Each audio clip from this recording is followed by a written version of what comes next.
몇 달 전입니다. 몇 달 전에 이제 김한선 목사님과 제가 한 성도님 신방 요청이 있어서 이제 신방에 갔어요. 근데 딱 앉았는데 이분이 오늘 목사님 두 분 오시기 때문에 제가 두 가지 질문을 준비했습니다. 이 인터뷰에 합격하시면은 제가 교회 등록하고 마음에 안 들면은 좀 생각해 보겠다고. 그래서 저도 신방을 한 25년 동안 해봤는데 그런 상황은 좀 처음이라 조금은 당황스러웠고 또 한편으로는 좀 재미있었습니다. 근데 두 가지 질문이 뭐냐면, 목사님은 선교에 대해서 어떻게 생각하십니까? 뭐라고 생각하십니까? 그리고 목사님의 삶에서 지니고 있는 예수님의 흔적은 무엇입니까?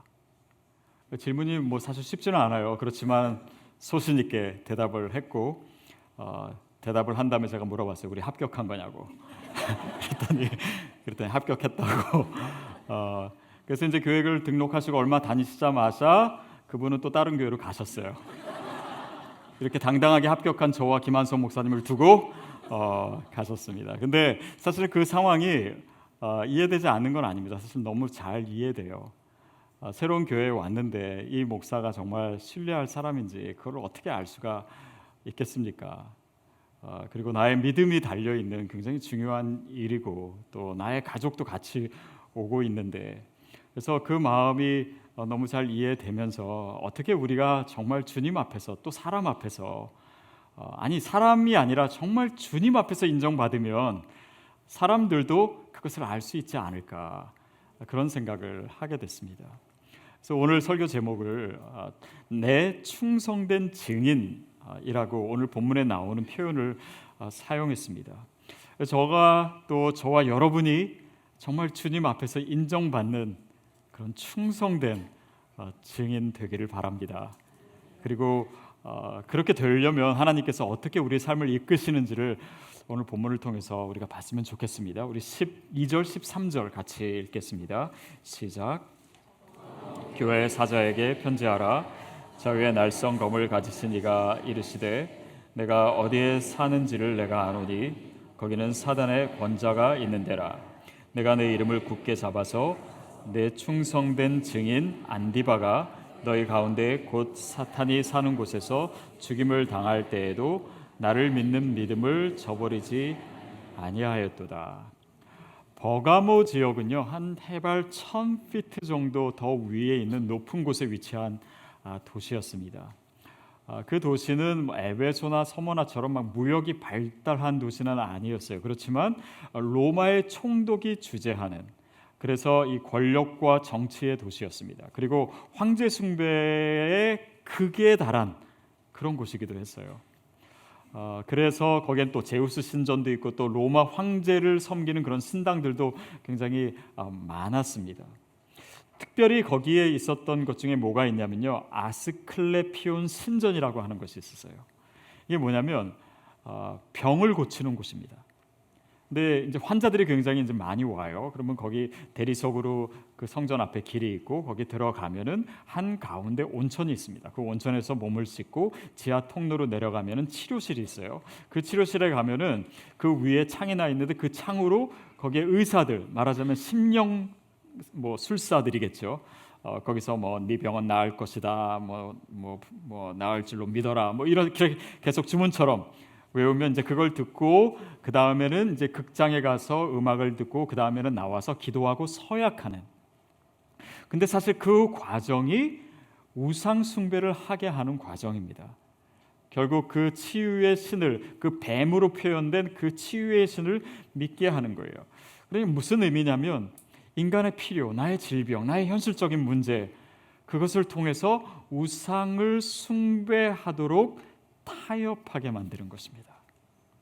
사실은 우리가 사는 이 시대에도 여러 가지 현실적인 문제로 말미암아 우리로 하여금 주님으로부터 멀어지고 우상을 숭배하게 되는 그런 상황, 또 그런 사단의 공격이 있습니다. 자, 그 버가모 교회에게 예수님께서 뭐라고 말씀하시는지를 우리가 한번 볼 필요가 있습니다. 뭐라고 하시냐면 내가 어디서 사는지를 내가 아노니 거기는 사탄의 권자가 있는 곳이라, 사탄의 왕좌가 있는 곳이라. 이 사탄의 권자가 곧 아스클레피온 신전이었다라고 학자들은 추정을 합니다. 자, 그래서 우리가 무엇이 충성된 증인인가라는 것을 생각하면서 먼저 우리에게 주어진 첫 번째 질문은 뭐냐면 네가 사는 곳이 어디인가예요. 여러분, 크리스찬이 사는 곳은요, 악도 없고 위험한 것도 없고 유혹도 없고 죄도 없는 곳이 아닙니다. 버가모 교회의 교인들은요, 사탄의 자리가 있는, 사탄의 권자가 있는 곳에 살고 있었어요. 그래서 핍박이 있고 어려움이 있고 유혹이 있고 죄로 가득 찬 그곳이 바로 크리스찬들이 거하는 삶의 자리였다라고 하는 사실입니다. 우리가 만약 정말 죄도 없고 이런 유혹도 없는 곳에만 거하기를 원하고 그곳에 거하는 것이 크리스찬의 삶이다라고만 생각한다면 예수님은 육신을 입고 이 땅에 죄인된 모습으로 오시지 않으셨을 겁니다. 그래서 크리스찬의 삶은요, 그냥 현실의 삶, 현실의 어려움, 현실의 죄 이런 것들은 별로 관심이 없고 늘 하늘만 쳐다보고 있는 것, 그것이 크리스찬의 삶이 아닙니다. 어쩌면 죄의 유혹의 자리, 그 한 복판에서 어떻게 우리가 증인으로 살 수 있을까? 어떻게 우리가 그리스도를 내 삶으로 증거하며 살 수 있을까? 그것을 질문해야 되는 것이죠. 하버드 대학교 교수였던 하비 칵스라고 하는 교수님이 쓴 책 중에 The Secular City라고 하는 세속 도시라고 하는 아주 유명한 책이 있습니다. 물론 이 책에 제가 다 동의하는 것은 아닙니다. 그런데 이 책에서 얘기하고자 하는 내용 중에 중요한 것이 있어요.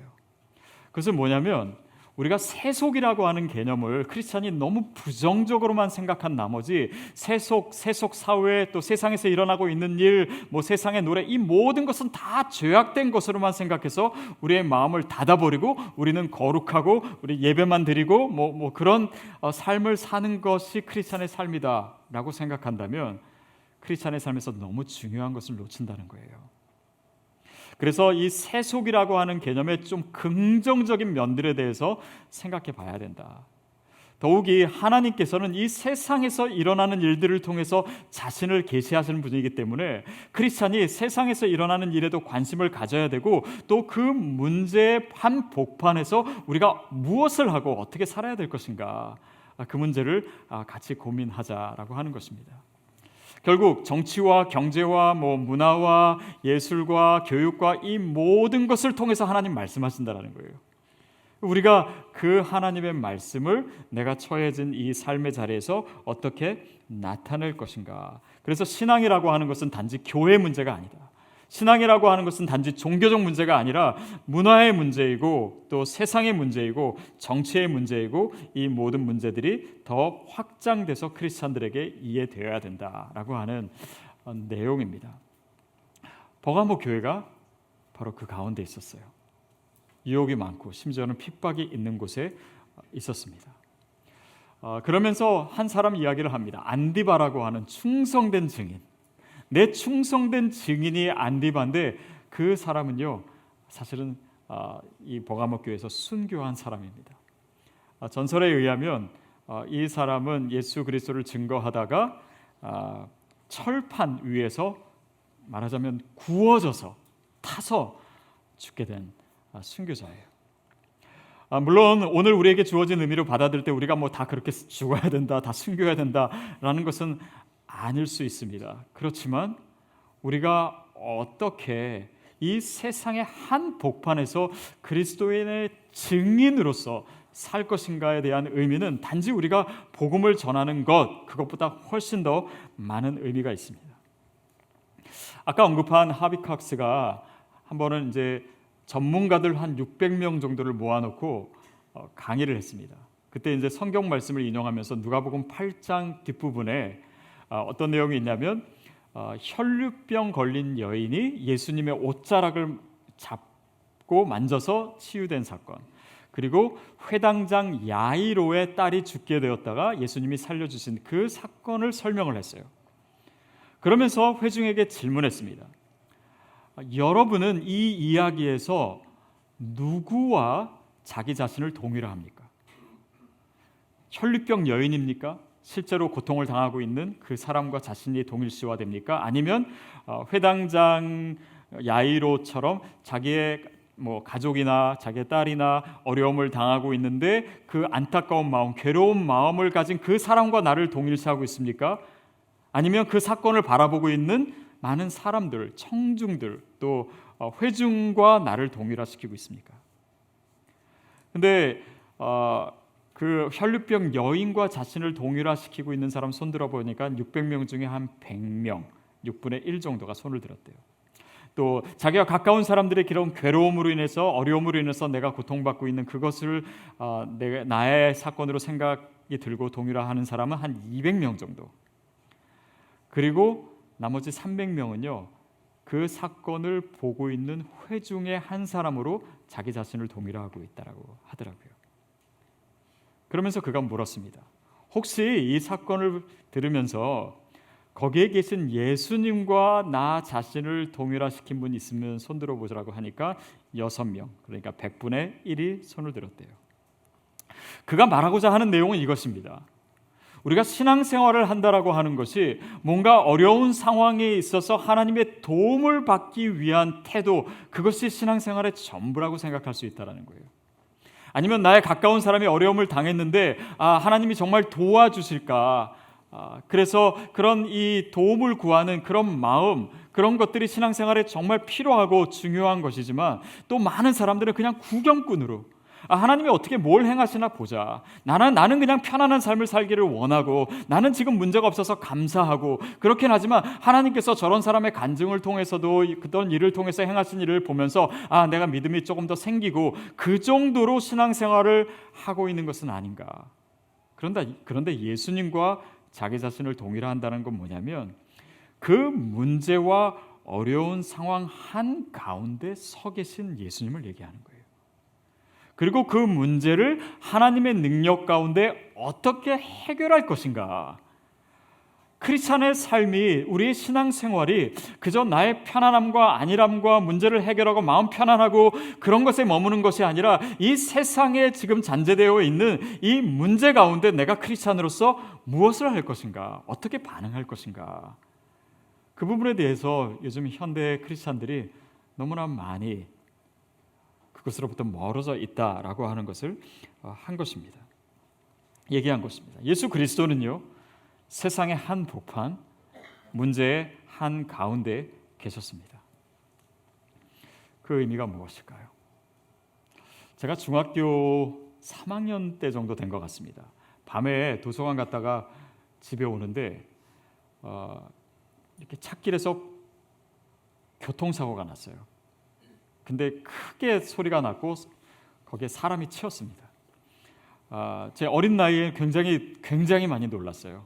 근데 밤 늦은 시간이라서 사람이 별로 없었고 저 말고 또 한두 사람 있었는데, 그 누군가가 이제 경찰에 신고를 해가지고 사람이 오게 되고, 또 저도 증인이기 때문에 거기서 저희 집 전화번호를 적고 학교 어디 다닌다 이것도 적고 집에 왔어요. 그리고 나서 며칠 뒤에 학교에 연락이 왔더라고요, 경찰서에서. 그래서 수업 끝나고 저를 데려가는 거예요. 그래서 저는 이제 경찰서 간다니까 그 어린 나이에 굉장히 좀 겁도 나고 그렇지만은 제가 본 것을 그대로 얘기했습니다. 현장에 있었다라고 하는 것은요, 그냥 단지 본 것으로 끝나지 않습니다. 그 상황에 대한 책임감을 가져요. 예수님이 이 땅에 오셨다라고 하는 것은 오신 것만이 의미가 아닙니다. 이 세상의 문제 가운데로 오신 거예요. 그리고 우리의 문제, 죄인들의 문제에 대해서 예수님이 책임을 지시는 것입니다. 그 마음과 그 태도가 오늘 크리스찬에게 필요하다. 또 그 메시지가 오늘 우리에게 주어지고 있습니다. 크리스찬은요, 단지 세상의 악과 고통의 문제를 보면서 그냥 하나님 왜 저렇게 하실까 질문하고 비판하고 원망하고 불평하는 존재가 아닙니다. 오히려 그 문제를 통해 이 땅을 치유하고 변화시키는 하나님의 역사에 동참하는 사람들이에요. 이것이 우리의 신앙과 너무 먼 것이 되지 않기를 바랍니다. 사실 그래서 제가 이번 학기부터 MC 모임, 이 각 MC마다 지역 사회를 자그마한 것이라도 하나씩 섬기는 일을 하려고 하는 이유도 여기 있어요. 우리가 이민자로 살면서 이민자들이 이 사회의 문제와 이들의 아픔과 고통의 문제에 대해서는 그냥 우리 스스로를 보호하느라 너무 무관심할 때가 많습니다. 그냥 사회 주변인으로만 사는 거예요. 그런데 우리가 그 아픔을 같이 끌어안고 우리가 작은 것이나마 우리가 할 수 있는 것들을 하고 그러므로 인해서 정말 하나님의 손길이 나타나는 일에 우리의 삶을 헌신할 수 있다면 그것이 신앙생활에 우리가 모여서 예배하는 것만큼이나 아니면 어쩌면 정말 주님의 마음이 있는 그곳에서 우리가 그렇게 섬기는 것이 주님이 원하시는 예배가 아닐까 싶습니다. 세상에 나아가는 거예요. 저희가 소울스몰에서 새벽 예배를 드린 이유는 CGV에서 드리는 이유는 단지 거기에 의자가 좋아서가 아닙니다. 거기에 세상이 있기 때문에 거기에 마켓플레이스가 있기 때문에 거기에 우리의 일터가 있기 때문에 그 의미에서 그 세상 한복판에서 주님을 예배하고 단지 모여서 예배하는 것뿐 아니라 그곳을 어떻게 섬기고 우리가 크리스찬으로서 우리에게 주어진 이 섬김의 소명을 어떻게 다할 것인가 그것에 그 하나님의 부르심에 응답하고자 하는 것입니다. 결국 내가 어디에 서 있는가? 나는 그냥 세속으로부터 멀리 떨어져서 거룩한 곳에만 있을 거야. 그것이 아니라 그래서 하비콕스가 그런 얘기합니다. 우리의 언어 자체가 우리는 성만찬, 예배, 성육신 이런 교회에서만 쓰는 언어를 일상의 언어로 표현할 수 있어야 된다. 왜냐하면 하나님께서 이 세상 가운데 임재하시기 때문에 하나님의 역사가 이 세상 가운데서 이루어지고 있기 때문에 우리가 훨씬 더 다양하게 그냥 교회 안에서의 언어만 아니라 그들이 쓰는 언어를 가지고 세상에 나아갈 때 그것이 진짜 신앙생활이 될 수 있다는 것을 얘기한 것이에요. 저와 여러분의 삶의 자리에 이것이 다양하게 해석이 되리라고 생각이 듭니다. 그러면 우리가 어떻게 그곳에서 예배할 것인가 또 어떻게 하나님의 나라의 일에 참여할 것인가를 고민하게 되는 것 그리고 행하는 것 그것이 저와 여러분의 신앙의 삶이 되기를 축복합니다. 14절 15절 말씀 같이 읽겠습니다. 14절 15절 시작. 그러나 내게 두어 가지 책망할 것이 있나니 거기 내게 발람의 교훈을 지키는 자들이 있도다. 발람이 발락을 가르쳐 이스라엘 자손 앞에 걸림돌을 놓아 우상의 제물을 먹게 하였고 또 행음하게 하였느니라. 이와 같이 내게도 니골라 당의 교훈을 지키는 자들이 있도다. 충성된 증인인가를 묻는 두 번째 질문은 뭐냐면 세상과 타협하는가를 묻는 것입니다. 지금 발람과 발락 얘기가 나오죠. 발람이 이제 선지자, 거짓 선지자입니다. 근데 이스라엘 왕 발락을 속여서 이스라엘 백성으로 하여금 우상의 제물을 먹게 하고 또 모압 여인들과 이제 혼음하게 해서 죄를 짓게 만들었습니다. 근데 그렇게 해야지만 축복을 받고 그렇게 해야지만 가나안 땅에서 풍성함을 누릴 수 있다라고 유혹하니까 그 현실적인 필요와 이스라엘 백성이 타협을 한 것이에요. 그리고 발람은 그것을 종교적으로 합리화해 준 것입니다. 거기에 속게 된 것이죠. 자, 이것이 오늘 우리에게 주어지는 도전이기도 합니다. 현실적인 필요가 있어요. 그리고 이것을 추구하는 것이 뭘 잘못이겠습니까? 그러나 우리의 믿음과 부딪힐 때가 있습니다. 특별히 그래서 그것을 합리화하기를 원하고 또 우리가 거기에 점점 더 익숙해져 가고 있을 수도 있습니다. 이 버가모는요 지식의 도시였습니다. 그 당시에 그 버가모 도시의 왕이었던 유메네스 2세가 자기 신하들에게 뭘 명령했냐면 도서관을 짓자. 그런데 그 당시에 이집트의 알렉산드리아에 있는 도서관이 제일 크고 좋았는데 그 도서관보다 더 좋은 도서관을 짓자. 그러니까 그 이집트 왕이 그걸 듣고요 기분이 나빴습니다. 그래서 이집트에서 그쪽으로 수출하던 이 파피루스, 이 갈대로 만든 종이와 같은 거죠. 책을 만드는 데 쓰는 그거를 수출하지 않은 거예요. 근데 여기서 이 왕이 포기하지 않고 어떻게 할까? 그걸 대체해서 뭘 만들까 하다가 양피지를 개발하고 그래서 거기에 글자를 쓰고 책을 만들어 가지고 그 당시에 20만 권의 책의 장서를 가지고 있는 엄청난 도서관을 만들게 된 것입니다. 지식의 도시였어요. 여러분 사람이 똑똑해지면요, 한 가지 유혹이 있습니다. 그건 뭐냐면 자신의 행동과 자신의 잘못된 것마저 합리화를 잘해요. 억지 논리를 필 수가 있어요. 자기의 논리에 맞게 해석을 해서 정당화시킵니다. 여러분, 우리가 살고 있는 이 시대가 사실은 그런 것들이 굉장히 극대화된 시기라고 할 수가 있어요. 포스트 모던 시대입니다. 포스트 모던 시대는요, 이 모던 시대의 인간의 이성이 극대화된 시기예요. 그러니까 사람들의 지식이 더 많아지고 정보도 더 많아지니까 자신들 맘대로 행동하고 나서 그것을 합리화시키길 잘해요. 그러니까 죄책감을 느끼지 않는 것입니다.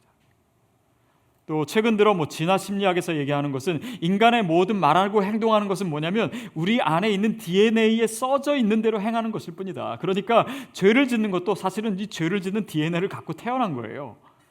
그렇게만 설명하면 죄는 더 이상 죄가 아닙니다.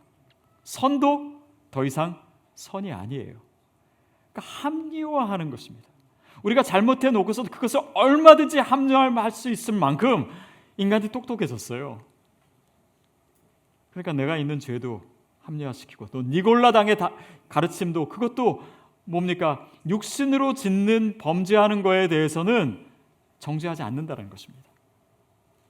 다 합리화하긴 것이에요. 그것에 대해서 사도 바울이 이런 가르침을 줍니다. 고린도전서 3장 18절 같이 읽겠습니다. 시작.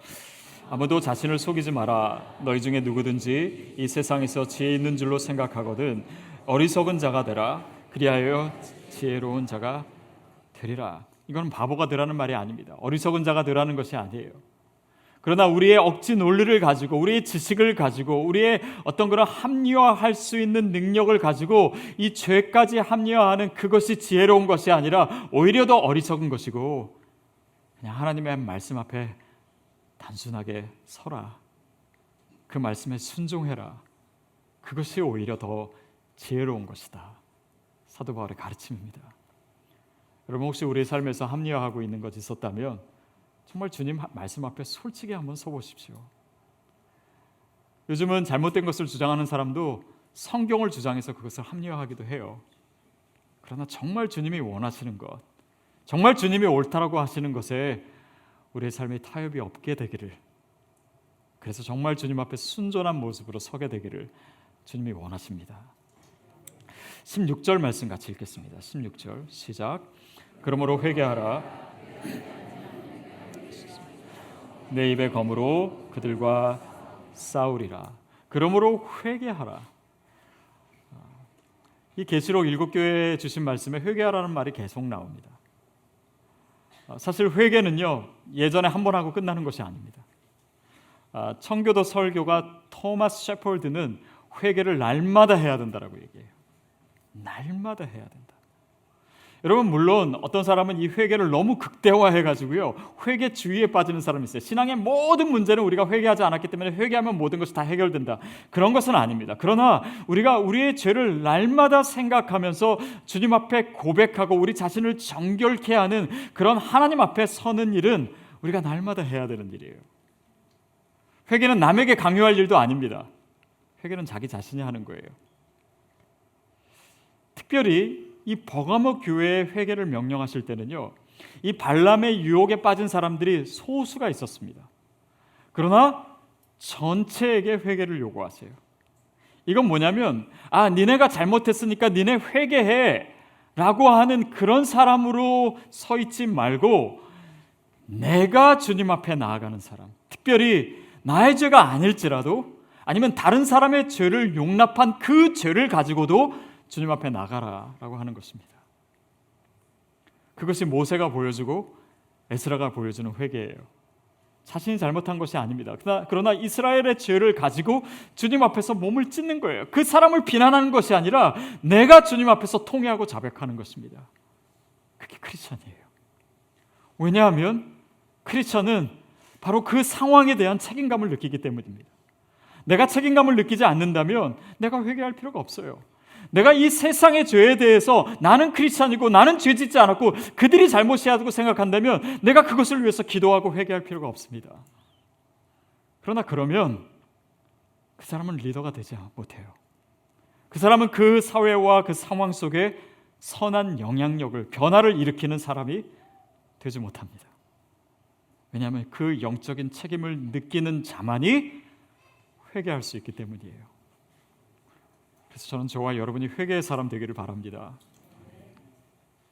단지 죄 안 짓고 나는 깨끗해, 나는 저들과 달라, 그런 바리새인의 믿음이 아니라 하늘을 우러러 하나님을 제대로 쳐다보지도 못하고 주님 제가 죄인입니다 라고 고백했던 세리처럼, 누가 하나님 앞에서 더 옳은 자가 누구겠느냐, 예수님의 질문에, 그 질문에 대한 답은 우리에게 너무나 선명한 것입니다. 그것이 바로 십자가의 의미예요. 예수님이 우리 죄를 자신이 짊어지고 하나님 앞으로 나아가신 거 아닙니까? 그렇기 때문에 그분이 우리의 리더가 되는 거예요. 그렇기 때문에 예수님이 이 세상을 변화시키는 것입니다. 회개하는 영성, 그것이 오늘날 이 버가모의 시대와 같은 시대를 살아가는 우리에게 간절히 필요한 것입니다.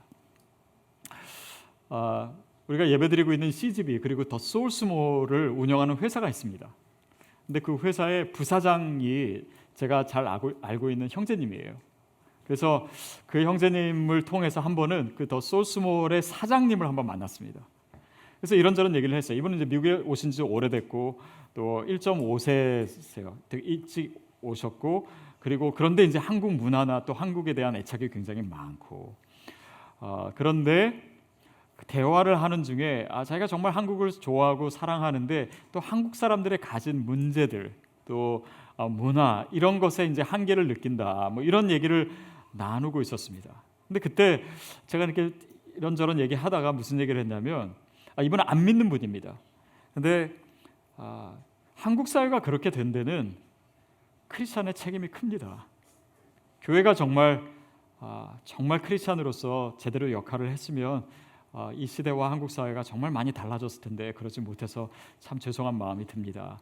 그런 얘기를 했는데 그분이 표정이 바뀌는 거예요. 얼굴이 갑자기 환해지더니요, 그분의 입에서 뭐라고 했냐면 할렐루야 그러시더라고요. 저는 그 표현을 듣고 더 놀랐어요.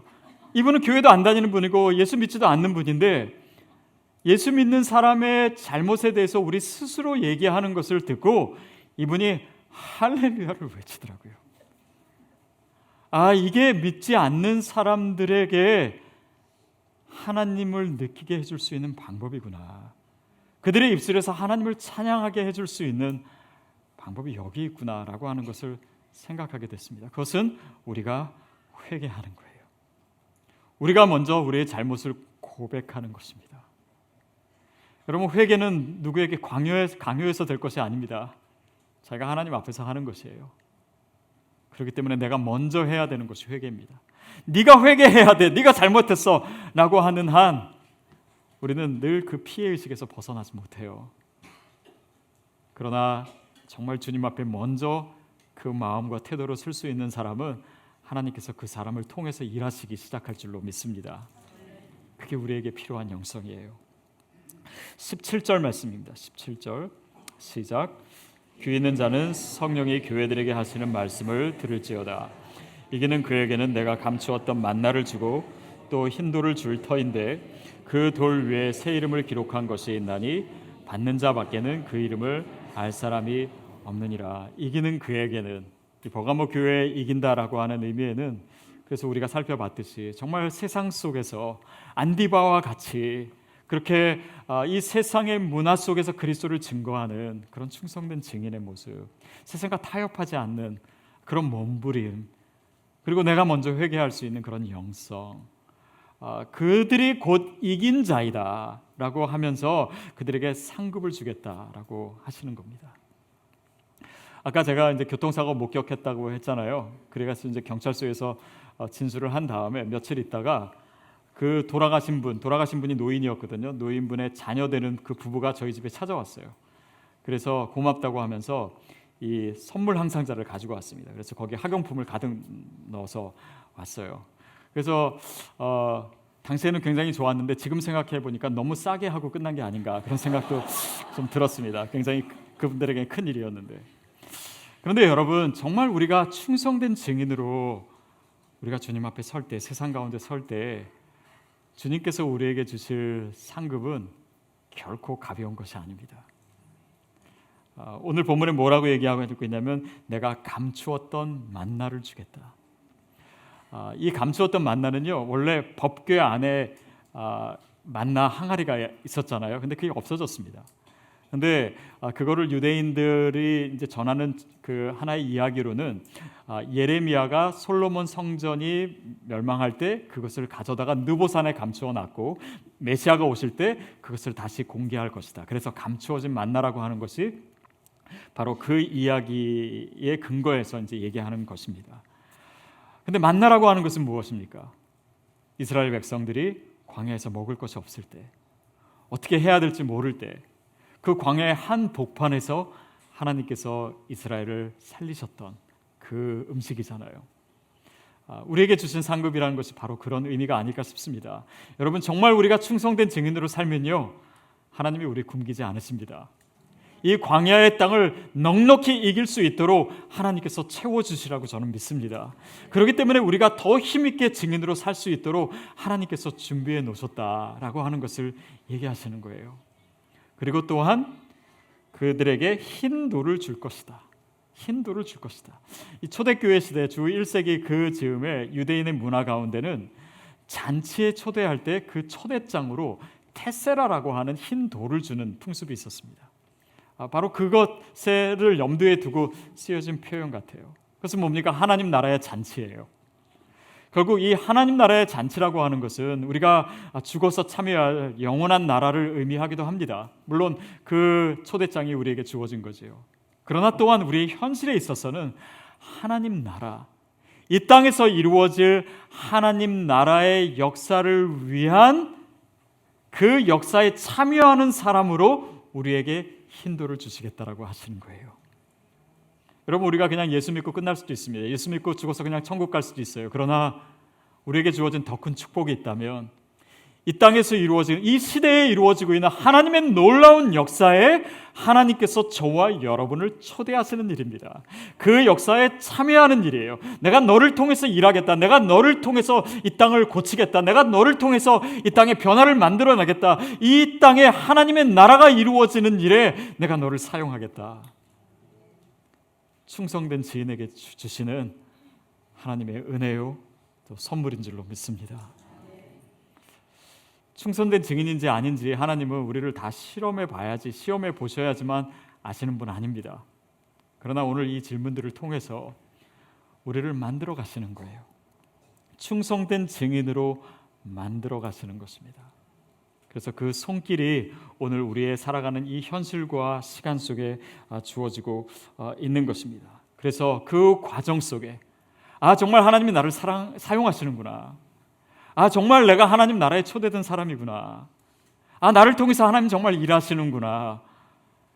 그 과정 가운데 그 이름을 알 사람은, 그 받은 사람만이 그 이름을 안다라는 것이 무엇입니까? 내가 정말 하나님의 사람이구나. 내가 정말 구원받은 자구나. 내가 정말 충성된 증인이구나. 주님이 얘기하실 때요, 내 충성된 증인. 근데 이 나의 충성된, 여기서 나의라는 표현이요 2번 나옵니다. 그 헬라어에는 나의 충성된, 나의 증인. 그만큼 친밀하고, 그만큼 하나님이 인정하시고, 하나님이 기뻐하시고, 너는 내가 세운 사람이야. 내가 너를 통해서 일할 거야. 여러분, 그 기쁨과 감격으로 우리의 삶을 살아가게 되기를 바랍니다. 그래서 정말 주님이 원하시는 충성된 증인으로서 오늘 내가 누구인지를 알고 또 내 삶을 통해서 하나님이 일하시는 것을 날마다 보게 되는 그런 우리 각자가 되기를, 또 우리 교회가 되기를 축복합니다.